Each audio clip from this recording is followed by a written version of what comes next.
Here's portaging through the woods. Plenty of snow and lots of it in the trees. And you gotta brush it off before it falls on your back. Still portaging, but this is why we ski instead of snowshoe. I hope.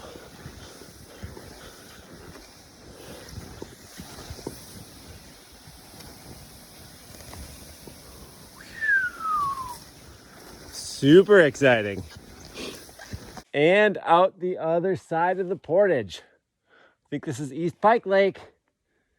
Hello! Oh, that just echoed. Most of the lakes have been relatively deep, a little bit slower than this, but this is a perfect spot right here.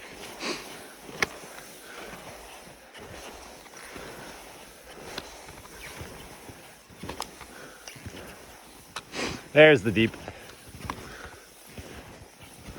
Here is the middle of East Pike Lake. I came from way back there, way off in the distance. And I'm gonna go way up there.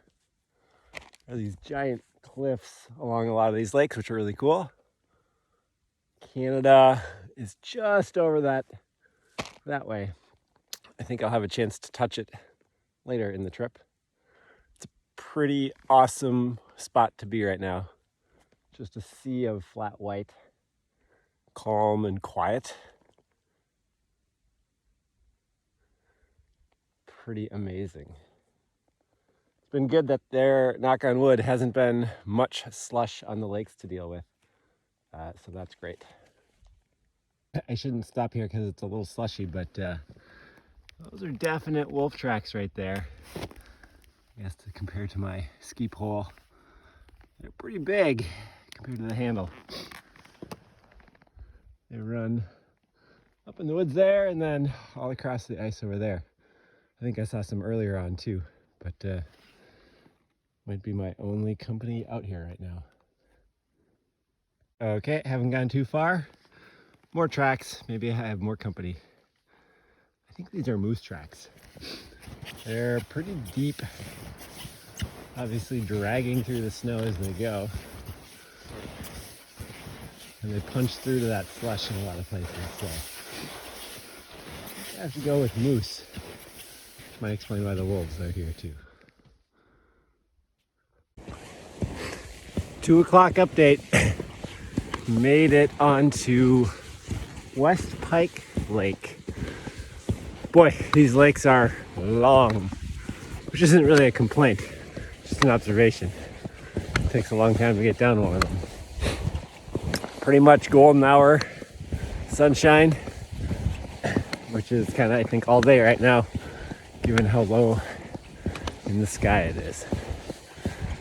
That last stretch was along a little bit of moving water, so it's pretty much a shoreline hugging experience. I did sneak up on an otter who was very surprised to see me and disappeared very quickly. But I got to see him from about 20 or 30 feet away. So, it's like 1:45, 2 o'clock. I think I'm gonna make camp while there might still be a little bit of sunshine. And now it's 4:56 p.m. It's light on the lake, but it's dark where I camped, and dinner is heating. So do this, have a fire, go to bed, probably by 8 o'clock. Get up when the sun comes out. All right, this is probably a better last video. Looking up the lake, it's like there's a fog over the whole thing. It's hard to see in the video, but the whole surface, it's like there's a fog hanging right on top of the snow as the sun is setting and the sky's clear. Gorgeous. And successful fire. Morning of day 2. Standing in the middle of West Pike Lake. which is again very, very long. I don't even know, probably a few miles end to end here.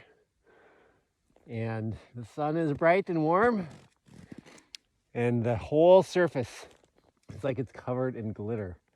Everywhere I look, there are just millions of little glittery points. Probably just thousands, but yeah, pretty cool. Nice morning. Frost in the trees. It was cloudy and kind of frosty when I woke up, and now it's bright and sunny. Get out the sunscreen. This video is for Mom, just so you know I did it.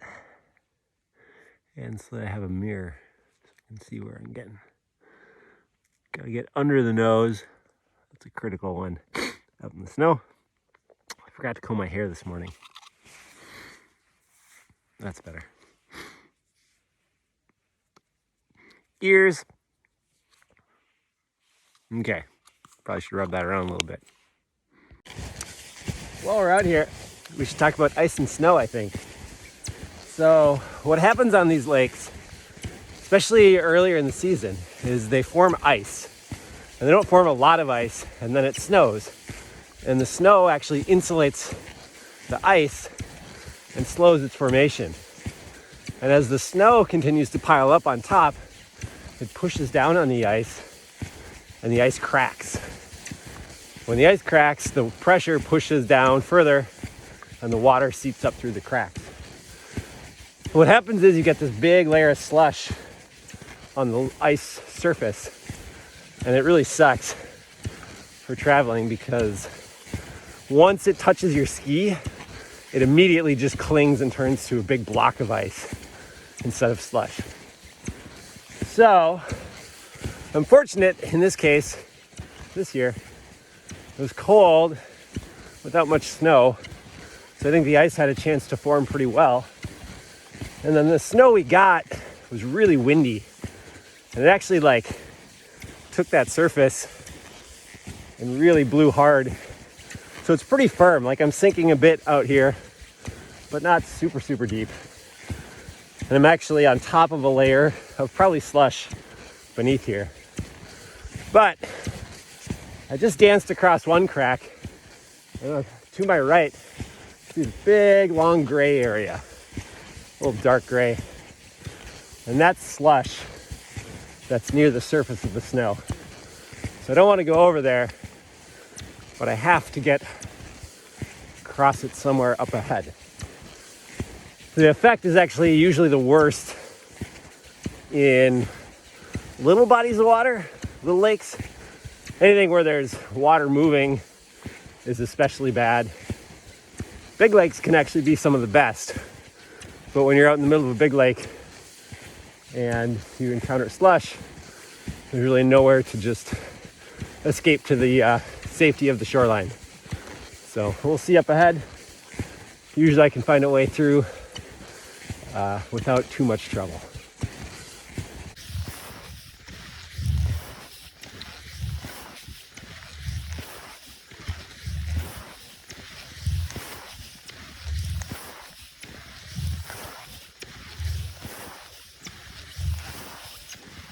And out onto Clearwater Lake.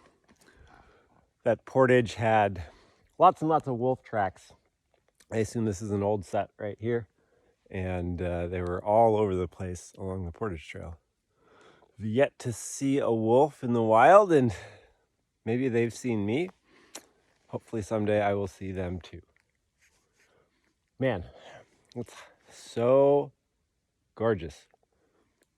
I was sweating quite a bit coming across West Pike Lake and have cooled off in the woods, but even contemplated taking the shirt off, like shirtless, January 2nd. Sounds a little weird, but kind of cooled off now. So here on Clearwater, I have to go all the way down the lake, around the corner, and then back toward Caribou. Little Caribou and Caribou. Maybe make camp there tonight. I just crossed paths with a woman who was skiing with a sled and a dog, a little three-car train, and they left me this somewhat nice trail. to ski on. My skis are a little fatter, so it's kind of dicey, but I do get better glide following her track. So hopefully this will help me make up a little time to get down Clearwater and around the corner. Lunchtime, right in the middle of the lake. I was gonna go eat on that island, but it's off this trail. So I decided just to stop right here. One of the best things about solo trips is you don't have to cut anything. Like this block of cheese, you just bite right off of it. And nobody cares. I think this route is going to stretch me, even with this trail. I've got a long way to go yet today to get to where I want, to set myself up for tomorrow. So this is gorgeous though. There's this huge kind of sculpted out cliff line, and there's this ice fog hanging in the shadows right along the shore as the sun peeks over it. You can see way up high the rocks and the trees still covered in frost. Well, I rounded the corner of Clearwater Lake.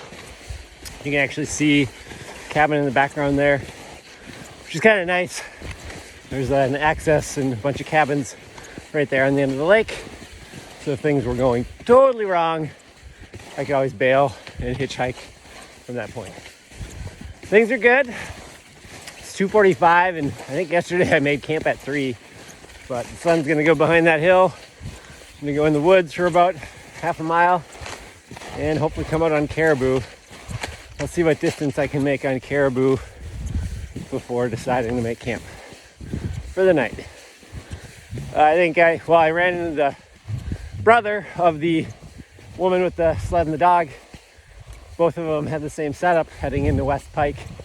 It's pretty clear how I'm able to glide over the slush layer, and a lot of other methods of travel aren't. They had scraped it, pushed way down in a lot more spots, and it was pretty ugly looking. So far, Baltic home skis, pretty much the magic bullet, or I don't know what you want to call it, the weapon of choice for lakes, boundary waters travel. I brought skins on the trip, but in hindsight, that's not going to be needed. I brought them so that if I went up onto the border route, I'd have them, but I don't think I'm going to end up there on the trip. So off in the shady woods on the portage. Yeah, skiing the snowshoe trail. Big benefit of all the people around Clearwater. Oh no, hill. Time to sidestep.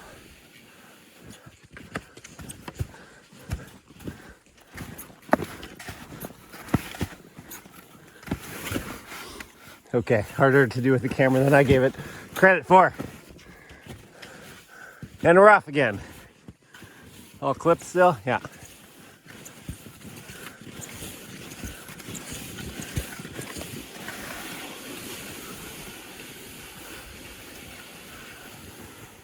Well, party's over. I found the slush. The first really bad spot of the trip, right back there. I came out of the woods off the portage trail, which was great, and immediately onto a very slushy lake. So I'm gonna grab the scraper, chip it off, clean it up, keep going, find camp. There's been this ice fog, I'll call it, hanging on the southern shoreline all day. And here you can actually see it moving over me right now. It's coming my way. And yes, I know you're supposed to take video in landscape format, but the first couple I did were in portrait, so I'm stuck with that. Clearly not ready for the big leagues in video blogging. I think this is what I saw coming down West Pike Lake last night at sunset. Suddenly it all just rushed down the lake. Surrounded by this fog, pretty much all around me. Hard to make out the shoreline. It's cold fog. You just feel it as it sweeps over you. You can see that in the background. It's just this glare. Kind of going into the thicker spot now by this point.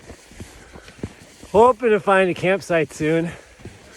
Don't really have a shot at much sunlight tonight, so I'm trying to get around the point so that in the morning I get sun at least reasonably early. Like, came up about 8 today over the ridgeline.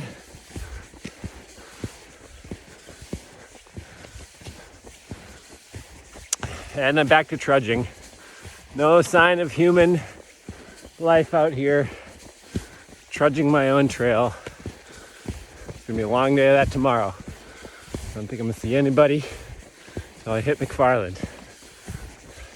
Maybe on the east end of Pine, should I be lucky.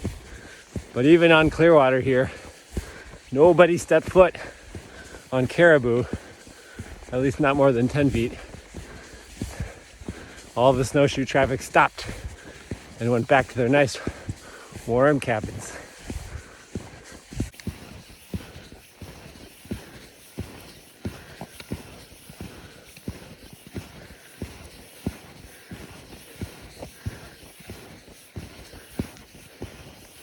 Well, this entire shoreline has been kind of this impenetrable wall.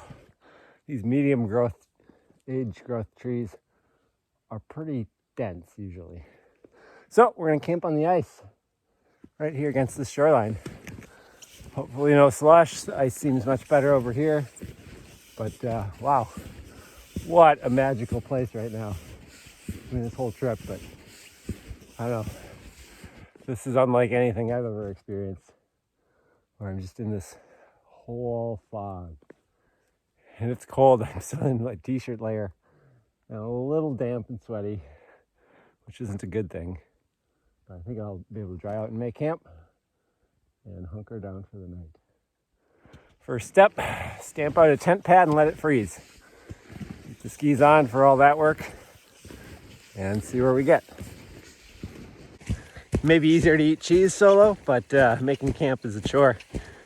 The sequential nature to doing everything is kind of tough. At least I finally took my sunglasses off, so I don't feel like I'm totally losing the battle against the daylight. But it's going away fast. So I have this big area all stomped out. Tent will be back there against the shoreline. Lots of space to spread stuff out up here. I got the whole pack there. We'll go through what's all on there later. Now that it's a little frozen, I'm gonna stick some sticks in and stake out the tent. So almost done staking the tent out. The stakes are just big long sticks that actually push under the snow at a pretty good angle, then loop onto the ends of them, and that holds them in. And the tent isn't really a tent, it's a tarp, so it's kind of like a circus tent. You stake it out all around the perimeter, you get some slack, then you actually lift it in the middle and use the 2 trekking poles as the center posts. So I usually let it sit here for a little while and freeze in those sticks so they're good and solid before I put any strain on them. It's a pretty great backdrop. Skis up, pack is almost unpacked, tent's ready. It's looking much better. All right, sleeping burrito is almost set. Have the inflated thermarest underneath in a bivy sack and the sleeping bag inside of it. The sleeping bag came out a little bit wet, which I might have been a little sweaty last night. Winter, kind of like a battle against the moisture, and I might be losing it with a sleeping bag. But that's why these trips of just 2 nights are kind of nice, because if it's cold and wet tonight, home tomorrow. Last thing to put in the burrito is the closed cell foam pad, which I use to sit on until just before bed. All right, tent is up. Those are the trekking poles in the middle of it, which I actually offset to one side usually, so I can sleep on the big side over there and put my gear on the small side. Works pretty great. Like I said, kind of looks like a circus tent once it's all up there. Even in just the last 20 minutes leaving my sleeping bag sit outside, it got a layer of ice crystals on it from the fog. It's freezing, so time to get it under the tent. Now I'm gonna boil some water and make dinner. All right, stove is on and lit, and working on, there you go, this one's a little touchy. Melting some snow water for dinner, and a hot thermos for later. The stove works pretty well because you can invert the canister, which feeds in liquid mode instead of vapor mode. Doesn't work well because sometimes it lights on fire because it leaks a little around the O-ring at the valve. I've tightened it up, but it still leaks a bit occasionally when it's cold. And I think it's the same issue as the space shuttle, which exploded shortly after launch. I can't remember which name that was, but things shrink and O-rings don't when it's cold, and O-rings don't seal anymore. So maybe time for a new stove after this trip. Well, now it's 5:45 and dinner is rehydrating. I boiled water and poured it in the bag, and now it sits for 15 minutes. And the stars are already gorgeous. And I'm pleasantly surprised the moon, didn't really study the phase before I left, but it's coming up pretty late. Late meaning probably 9 o'clock. And when you go to bed at 7:20, that's all right. So already stars are pretty bright. And I just saw a shooting star arc over that way through the Milky Way. You can see the Milky Way pretty well, I think, already. So still foggy on the ground. It's very foggy everywhere I look. And I actually don't know where I am on this lake because I just dropped the map in that last push. So I'll find out in the morning. Well, I think I was in the sleeping bag for 12 hours straight with a bit of tossing and turning. And now it's 7:30 in the morning and I'm gonna start to get up. I got to hear owls last night, and I definitely heard wolves later in the night off in the distance howling and some other unexplained noises. But nobody came to visit, so that's good. 8:48, camp is mostly packed. Breakfast is almost ready. Coffee is finally made. And the sun is just coming over the trees so that I can sit and enjoy breakfast feeling a little bit warmer than when I first got up. Up and at 'em on day 3, out in the middle of Caribou Lake. I did figure out where I camped last night in a little narrow area. And of course, I went about 30 feet further this morning and found a little perfect campsite in the woods, but oh well. That worked out fine last night on the ice with all the fog. Here, I actually don't know what these are. They're quite deep, but they don't look like a moose. So I'm gonna guess a fox, or not a fox, a wolf again. But it's like they've been through here taking the same steps many times. I don't know. It's interesting, but right back and forth across the lake here. So I am actually hearing some whooping, a little collapsing in the snow, I think, from the warmth and then the freeze overnight, that it kind of set up a little bit of a layer on the top, and it kind of goes whoop as you disturb it. But conditions are good.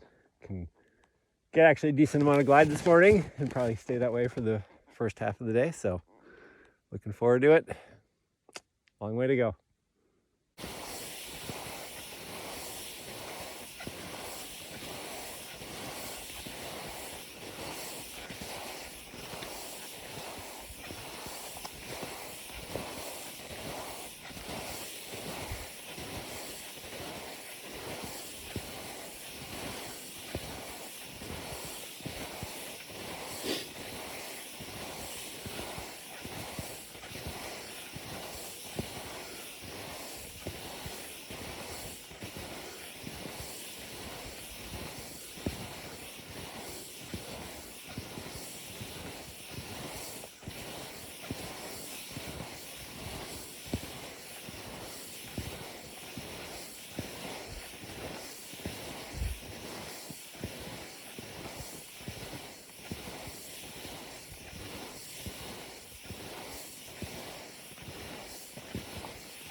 Little Caribou Lake has been sort of a minefield created by the otters.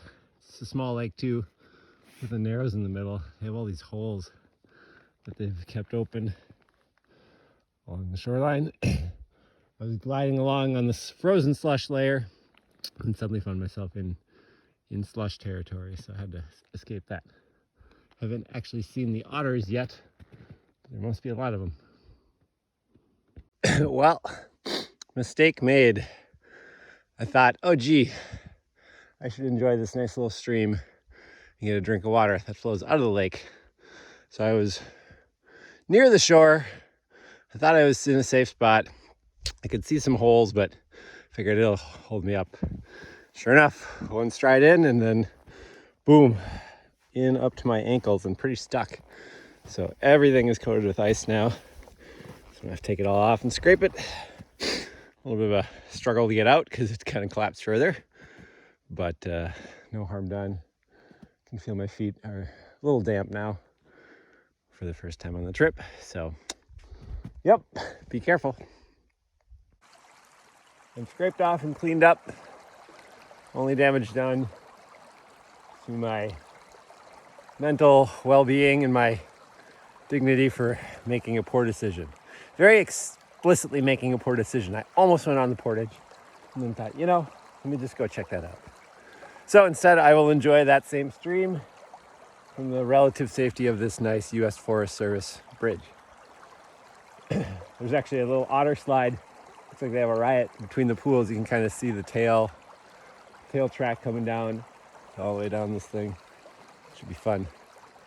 But yeah, I think that's a good reminder of just how slim the margin for error is out here, especially alone. How quickly something can go wrong. So make good choices from here forward.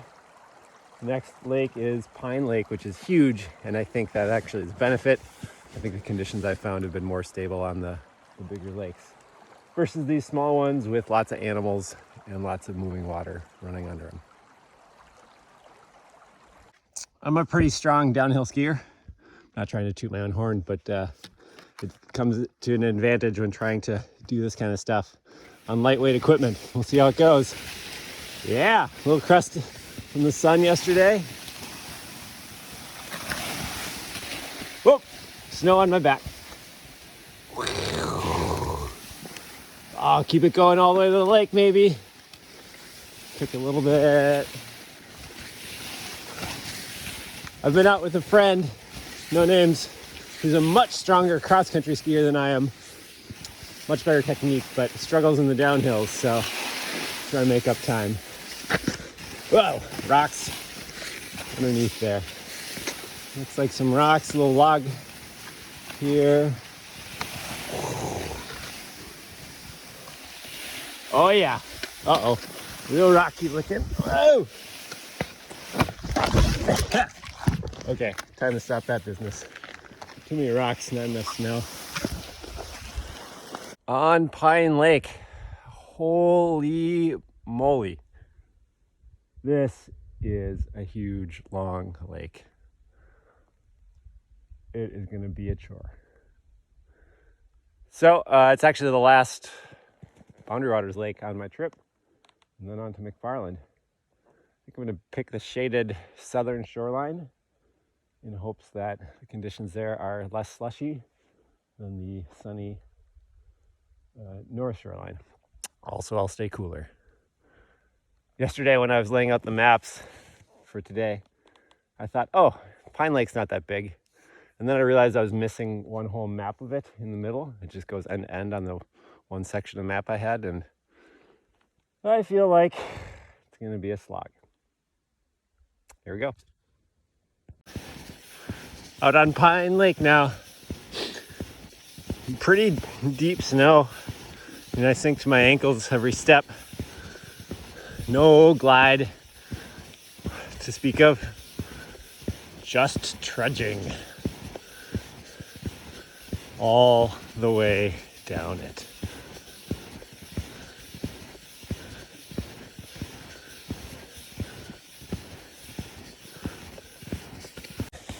Okay. This isn't fun anymore. which I think officially classifies it as type 2 fun, meaning it's no fun while you're doing it, but when you look back on it later, it'll be fun. Maybe. I don't think we're in type 3 fun yet, though. For sure not. Solid type 2, though. So far, I think I've made it about a fourth of the way down the lake. I'm covered in sweat. And I think there's a breeze, but it's at my back, which is usually good in the winter, but not today. There's like this infinite series of points, one after the other. And I basically take the straightest line between them and then pause in the shade of each one to cool down and drink water. Whew. I don't remember the last time I faced such a daunting challenge. Like just a grueling grind it out. And if I chose not to do this, like I would just be here forever. Eventually, I think they'd come look for me, but I'd just be sitting there, bitter, cold, hungry, refusing to keep walking. At which point they'd probably make me walk anyway. So I might as well do it now while I still have food and water. I think I've run marathons faster than the time it's going to take me to ski down this lake.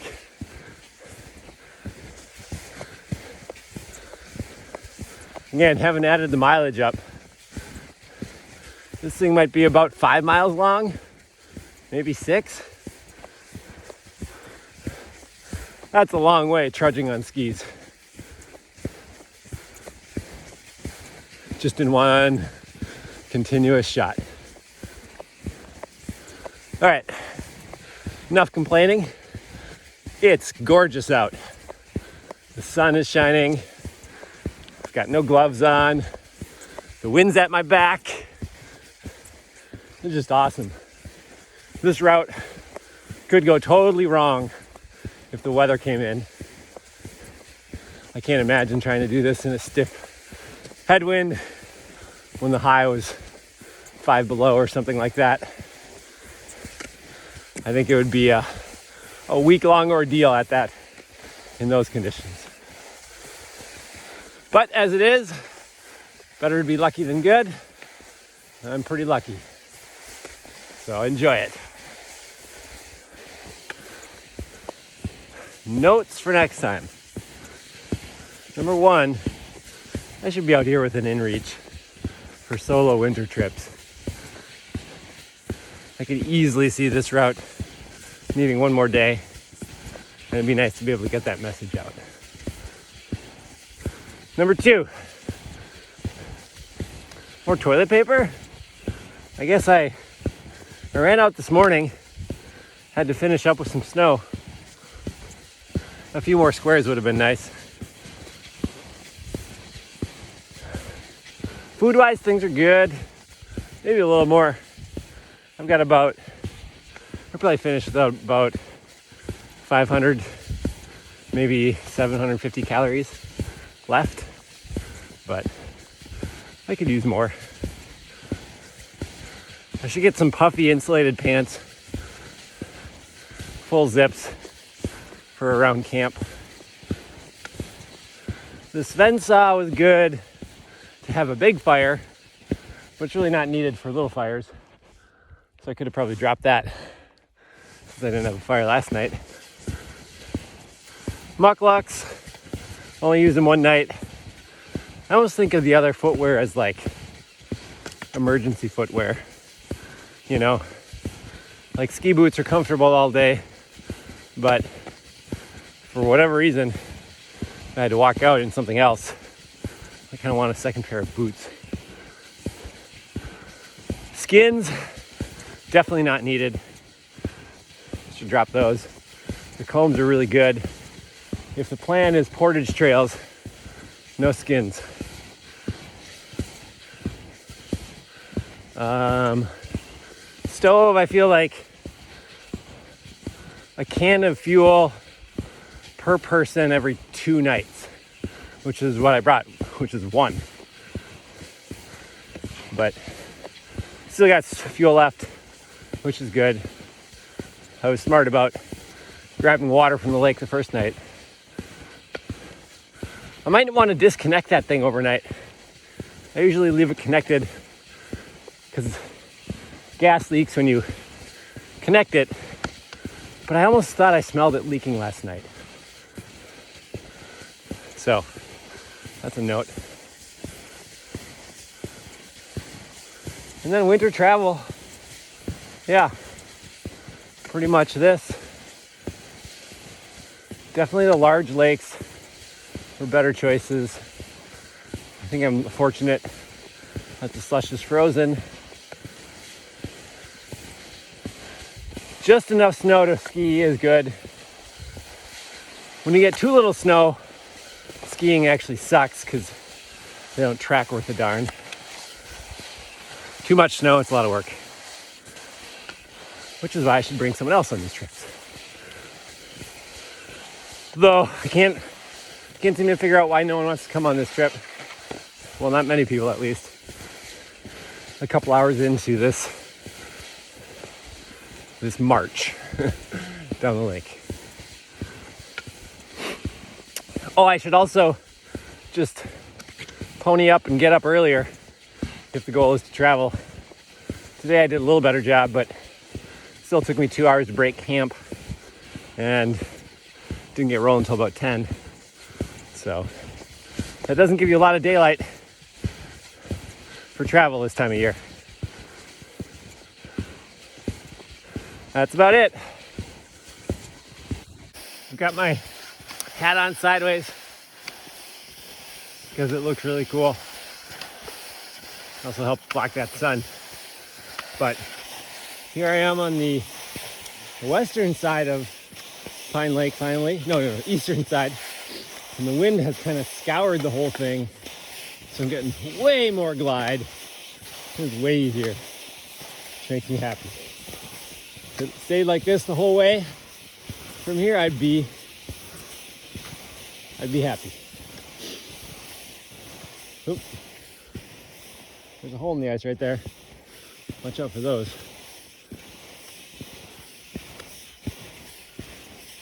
Okay, focus. I'm too lazy to put the camera down and ski by it so you can see what I look like. So I'll use the shadow instead. Big thermarest roll hanging on the bottom. Mucklucks, Sven saw, water bottles, coffee on the outside. Also layers that I shed today already. Poles, skis, gaiters, knee-high boots. That's about it. Well, it's been officially now 3 hours since I started in the portage on the other end of the lake, which is quite a bit longer than the amount of time it's taken me to run from Minneapolis to St. Paul or through all 5 boroughs of New York City. But all the trees ahead of me are larger in perspective than the ones behind me. That means I'm pretty darn close. It's actually a group ice fishing here at the end of the lake. I came over from McFarland. I'm gonna go see if I can trade him a Pro Bar for a beer. Or maybe just have a beer.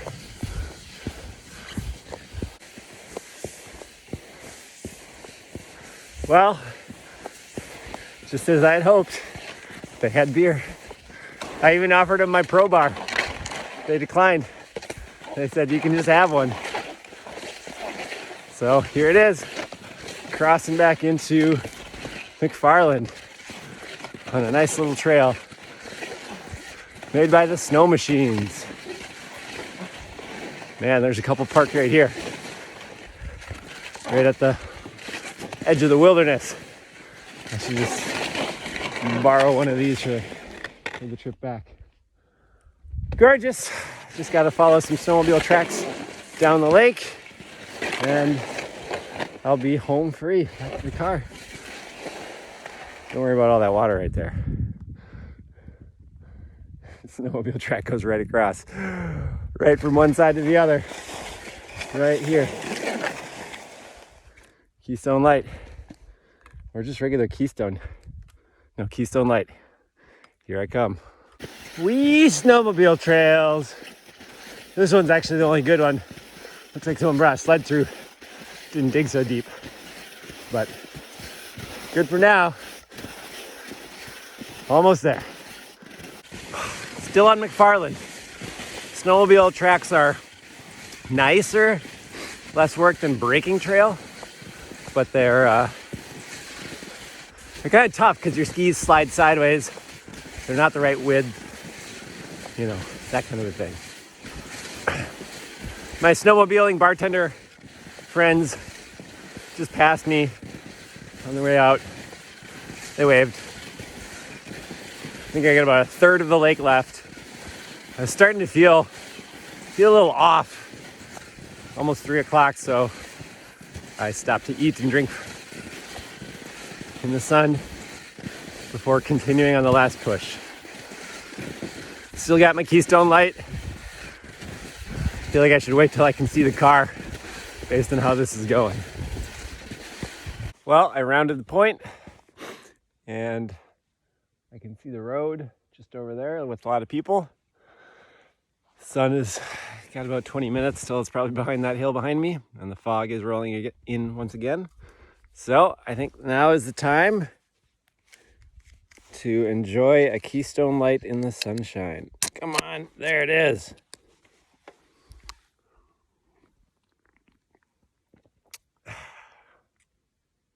Tastes pretty good.